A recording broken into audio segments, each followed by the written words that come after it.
বেসরকারি শিক্ষা প্রতিষ্ঠানে শিক্ষক নিয়োগে আর গণবিজ্ঞপ্তি প্রকাশ করবে না বেসরকারি শিক্ষক নিবন্ধন ও প্রত্যয়ন কর্তৃপক্ষ এনটিআরসিএ। ষষ্ঠ গণবিজ্ঞপ্তির পর সপ্তম আর আসবে না। এখন থেকে শিক্ষক নিবন্ধনের বিজ্ঞপ্তিই হবে নিয়োগ বিজ্ঞপ্তি। রোববার এনটিআরসিএর একটি সূত্র জানিয়েছে, নতুন বিধিমালায় একটি বিজ্ঞপ্তির মাধ্যমে নিয়োগ কার্যক্রম সম্পন্ন হবে। এতে নিবন্ধনে চূড়ান্তভাবে উত্তীর্ণ সবাই সরাসরি চাকরির সুযোগ পাবে। ফলে আলাদাভাবে আর কোনো গণবিজ্ঞপ্তি প্রকাশের প্রয়োজন হবে না। এ বিষয়ে এনটিআরসিএর ভারপ্রাপ্ত কর্মকর্তা মোহাম্মদ নূরে আলম সিদ্দিকী বলেন, এই প্রক্রিয়ার বিষয়ে শিক্ষা মন্ত্রণালয়ের সম্মতি মিলেছে। এখন তা জনপ্রশাসন ও আইন মন্ত্রণালয়ের অনুমোদনের অপেক্ষায় আছে। অনুমোদন পেলেই শিক্ষা মন্ত্রণালয় থেকে পরিপত্র জারি করা হবে।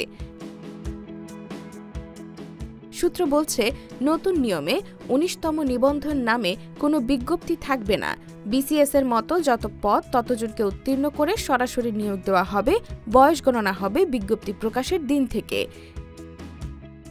এনটিআরসিএ বলছে, এই পরিবর্তনের মাধ্যমে শিক্ষক নিয়োগ প্রক্রিয়া আরও সহজ, স্বচ্ছ ও সময় সাশ্রয়ী হবে।